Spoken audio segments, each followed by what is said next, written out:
वो बोलते हैं कि खुश रहना बहुत सिंपल है, किसी को प्यार करना, कुछ काम करते रहना एंड सेल्फ सेटिस्फेक्शन पाना। काश कोई हमें बता पाता कि खुश आखिर कैसे रहते हैं। मैंने सुना है कि लिखने से स्ट्रेस एंड एंजाइटी कम होती है। उतार चढ़ाव वाली इस जिंदगी में लगता है मैं कहीं गुम सी गई हूँ। पिछले कुछ दिनों से इस भाग दौड़ के बीच ऐसा लगता है कि मैं इंसान से ज्यादा मशीन बनती जा रही हूँ। तो चलिए शुरू करते हैं। मैं हूँ आपकी वर्षा और लाई हूँ एक नई वीडियो आपके लिए जो कि रिलेटेड है मेंटल हेल्थ एंड डिप्रेशन से। ये डिप्रेशन एग्जैक्टली है क्या, इसके जो सिम्टम्स क्या हो सकते हैं। Sometimes the heart feels so heavy that even smiling becomes difficult. That's depression, a silent pain that can't be seen, but it's deeply felt. देखिए, अगर एक इंसान डिप्रेशन की फेज से गुजर रहा होता है तो उसको ये सारे लक्षण आ सकते हैं एंड उसको रात रात भर नींद ना आना, उसको खाने पीने को मन मत करना, उसके जो फेवरेट हॉबीज होते हैं वो भी नहीं करता। वो इंसान अंदर से घुट रहा होता है, मर रहा होता है एंड वो चाहता है कि कोई उसे सुने बिना बोले, क्योंकि वो इंसान उस वक्त उस फेज में नहीं होता कि कुछ अपने आप से बोल पाए। उस टाइम हम किसी इंसान को समझ लें तो ये एक उनके लिए बहुत ही बड़ी बात है। So this is a whole range of emotions of a human, like प्यार, खुशी, दुख, positivity, negativity, anxiety, depression. So let's, this is positive and this is negative, ठीक है। अगर डिप्रेशन से बाहर जाना है तो हमें इन सब चीजों को फील करना होगा। हमारा ये है पॉजिटिव इमोशंस एंड ये है नेगेटिव इमोशंस। हम प्रिटेंड करें कि हम ठीक हैं, then we deny this negative emotions and अगर हम इसको डिनाई करते हैं, ठीक, तो हमारा इमोशंस आधा हो जाता है और आधे में से अगर हम फिर आधा कर दें तो इमोशंस हमारा इतना बच जाता है, जिसमें से नेगेटिविटी इस तरफ, पॉजिटिविटी इस तरफ। अगर हम फिर से negative thoughts, anything, depression, anxiety, fear, loss, failure, इस चीज को हम एक्सेप्ट ना करें और छुपाने को बैठे तो ये छिप जाएगा और हमारा इमोशंस फिर कम हो जाएगा। तो बचा हमारा टोटल इमोशंस दिस मच। तो अगर हम इसको फिर से एक्सेप्ट करना छोड़ दें, हमारे जो negative thoughts, fears, failures, anything, तो हमारा इमोशंस अब बच गया है इतना। ये बचे हुए इमोशंस में से अगर फिर भी हमने इसको एक्सेप्ट करना इनकार कर दिया तो this is our range of emotions. तो ये जो रेंज रह गया है इसमें हम लॉस्ट फील करते हैं, हम कुछ भी फील नहीं कर पाएंगे, ना खुशी, ना गम, ना सक्सेस, ना failure, nothing, and we call that phase depression. अगर हमारे चैनल में आप नए हैं तो सब्सक्राइब करना मत भूलिए। Let's talk about depression in different age groups, like in childrens. जब पेरेंट्स अपने बच्चों को दूसरे बच्चों से कंपेयर करना शुरू कर देते हैं तो ये चीज उनके दिमाग में एक सेल बना लेता है जिसके बाहर बच्चे नहीं जा पाते, क्योंकि अपने खुद के माता पिताओं ने उन्हें कहा रखा होता है उसने वो किया, वो अचीव कर रहा है, तू नहीं कर रहा है।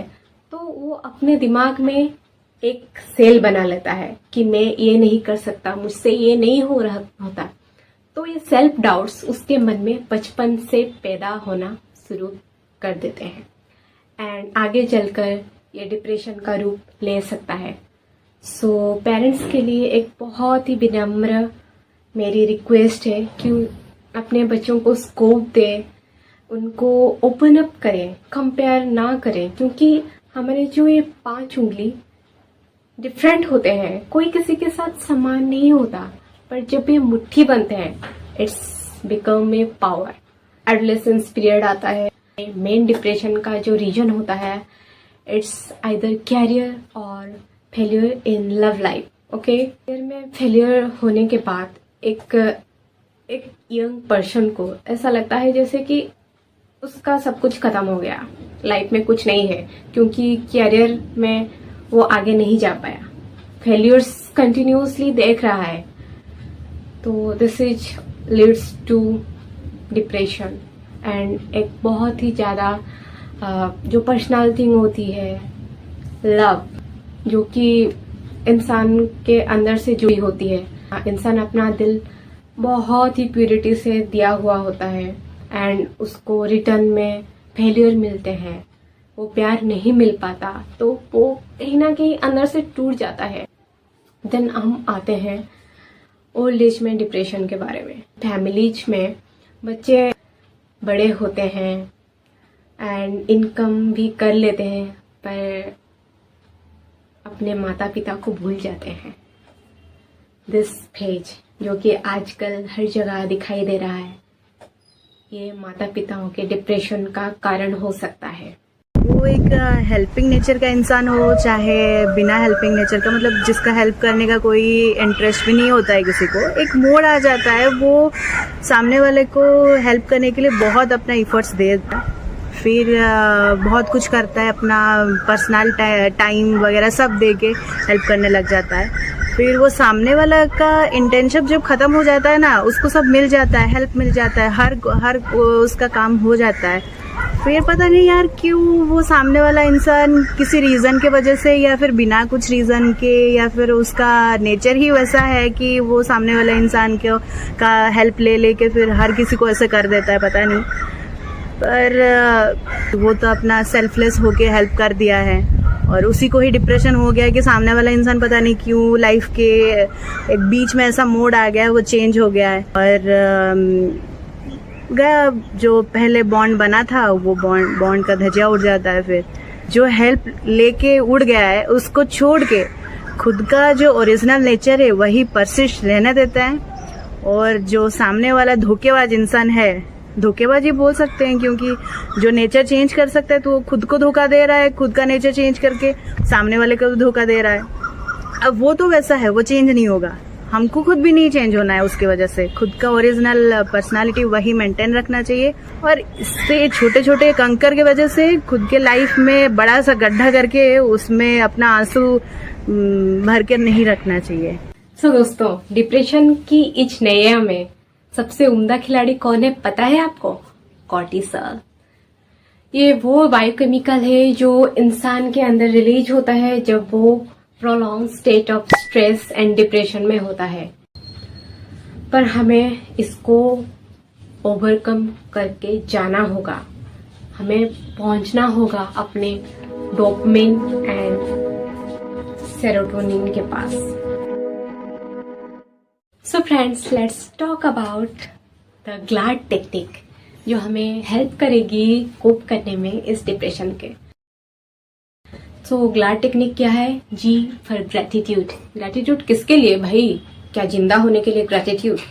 हाँ बिल्कुल, क्योंकि हम जिंदा हैं, हम देख पा रहे हैं, बोल पा रहे हैं, सुन पा रहे हैं, महसूस कर पा रहे हैं, और इससे बड़ा ब्लेसिंग क्या ही हो सकता है। तो आपके पास अगर किसी चीज के लिए ग्रेटिट्यूड फील करने की चीज नहीं है, so you can feel gratitude for being alive, क्योंकि ये जो लाइफ है this is a gift, so let's celebrate it. L for learning, let's learn something new in daily basis. वो एक छोटी से छोटी चीज क्यों ना हो, क्यों ना एक हमारा हेयर कॉम करने का एक नया स्टाइल हो, चलने की एक नई स्टाइल, या फिर पानी थोड़ा ज्यादा पीने की एक कोशिश हो। Just learn something new. And A for accomplishment, जो आपने सीखा उसके लिए अपने आप को शाबाशी दीजिए। At last delight. ओके, आप खुश रहें अपने आप से, क्योंकि when a glass is half filled it cannot keep its all to another class. Okay, so पहले अपने आप को फील करें अपने प्यार से, अपने लव्ड वन के साथ से, with the help of nature, okay, with the help of your love, जो कि लीड करता है हमारा to a feeling of awe. This is a feeling of being in the present. हम यहाँ हैं, हम हमारे थॉट्स में नहीं, किसी पिज्जा हाउस में नहीं, किसी स्विमिंग पूल में नहीं, हम यहाँ हैं, प्रेजेंट में हैं. And this is the feeling of awe. So अपने लिए ए फीलिंग ऑफ ऑ जरूर ढूंढने की कोशिश करें. वो चाहे क्यों ना एक छोटी सी सॉन्ग ही सुनना क्यों ना हो अपने फेवरेट सिंगर की, अगर वो आपको खुशी दे रहा है then just do it. Okay, and most importantly bell icon बिल्कुल भी दबाना मत भूलिए. मैं चाहती हूँ कि हम लोग मिलकर एक स्ट्रॉन्ग मीनिंगफुल कम्युनिटी बनाएं एक साथ. तो अगर आपको मेरी वीडियोज पसंद आ रहे हैं then subscribe it, share it. Let's grow ahead together, unitedly and as a family. Thank you. Bye bye.